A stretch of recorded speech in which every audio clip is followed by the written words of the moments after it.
Frenchtown.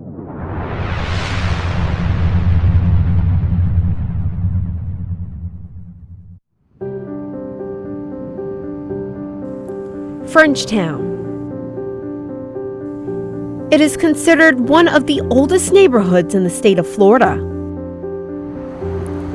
Located northwest of downtown Tallahassee, the Frenchtown area is a historical primary black neighborhood that is now facing gentrification. But as the new changes come forth, residents can't help but reminisce about the history of their town. I'm 67 years old.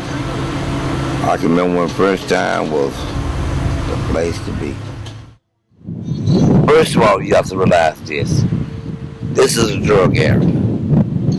They have white, blacks, Puerto Rican, or whatever on drugs. And wherever the drugs go, they're going to follow. Even if they move to Midway or Quincy, they're going to follow. While crime in Tallahassee is still climbing every day, residents like John have not had much issues with crime in Frenchtown. If you really analyze it, there was murders, robberies, stuff like that. But if you weren't the type of person that indulge in it, you have nothing to worry about. They don't bother. In 2015, the population was 189,907, making it the 7th largest city in the state of Florida. With Tallahassee being home to 2 major universities and a community college, it qualifies as a significant college town, with a student population exceeding over 70,000. So it would come as no surprise that the city of Tallahassee is making revitalization plans that will ensure housing for more college students. But if the city of Tallahassee is more focused on accommodating college students with housing developments, then where does that leave businesses?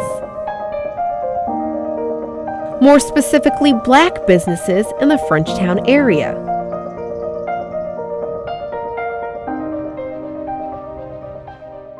We open up at 6 o'clock in the morning, close up at 7 in the afternoon.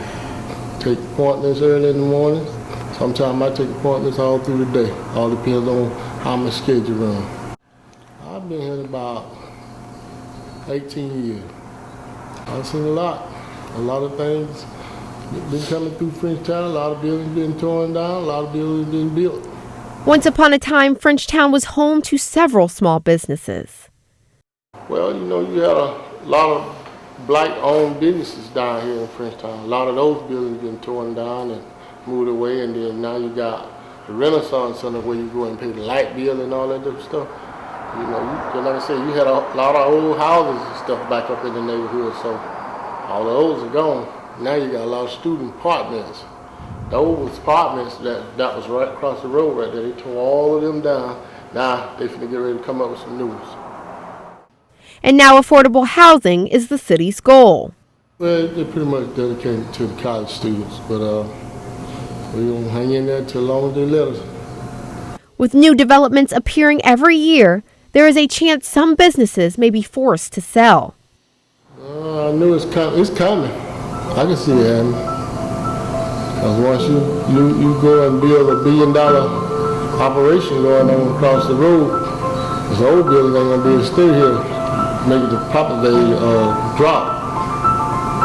You'll have to upgrade and come up with the rest of it. But there is still a silver lining for Frenchtown. Tainted with the nickname the Ghetto, Frenchtown residents still have a strong passion for their town. Oh, this is a very historical community. Very historical area. The free slaves sort of congregated down here after the Civil War. Civil War was fought from 1861 to 1865. And a lot of good things and a few not so good things have happened here. Long-term Frenchtown residents such as James can name several reasons for changes occurring in Frenchtown.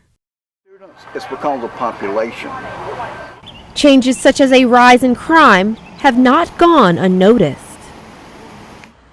The more times you put people together, the more violent it becomes. In other words, if you put an extra 10,000 cars on the street, you're going to have more accidents. You're going to have more speeding tickets. You're going to have more of everything.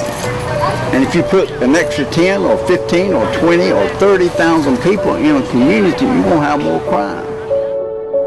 As one of the oldest and most historic areas of Tallahassee, residents can only hope that Frenchtown will remain a landmark. And Frenchtown's very own Annie Harris is making it her mission to see it through. What I wanted to do was be part of the revitalization of it. Because I think if you don't try to maintain some sense of history, the young people in the next generation won't know what you're talking about. I was told something must be wrong with me. I can't believe you're gonna move to Frenchtown. It was crime-ridden. It was people with no jobs. They were homeless. But I didn't see it that way.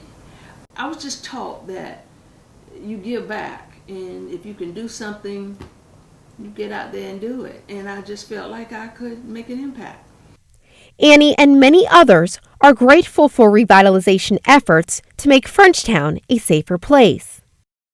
Anytime a community is trying to revitalize, you need to respect the opinion of the people. If you make it where they can't live there in terms of taxes and all of that, then what? What are they going to do? Annie is involved deeply in the community and is passionate about the negative impact revitalization will have. But I'm worried about the traffic more than anything else, and the impact that could have for the children who are going to live there. That concerns me, I have to tell you. I just think that is a large complex to put less than 50 feet from an intersection, which is quite busy. And you're going to have families there with children. But residents aren't the only ones rooting for Frenchtown. College students such as Michelle DeSantos can see the changes all around her, and she doesn't approve. And Tallahassee as a town, I think they should preserve Frenchtown because it's historic. This is a college town, and I understand like everyone like thrives off of FSU, and everyone's like a Florida State fan. But it doesn't give them the right to continue to make more money off of where people already live or are homeless, but that's where they hang out. Like, they shouldn't push them out. As the years go by, the city will make it their mission to continue to revitalize Frenchtown. But this won't hold Frenchtown back for long. Residents are already accepting the new changes in their town. Staying positive and opening their neighborhood to everyone is what's keeping the community alive. And right now, the community is diverse. We have children in elementary, we have children in high school. We have, you name it, we have a family here that's from Haiti. We have white people, black people, young couples, single people, you know. We are very patriotic. That has grown out of all of this. Black or white or in between. And we're not resentful of immigrants like some parts of the world. Increasing the community involvement in this neighborhood would prove to show the interest to keep Frenchtown alive. One can only hope that the new changes in Frenchtown will benefit the entire community.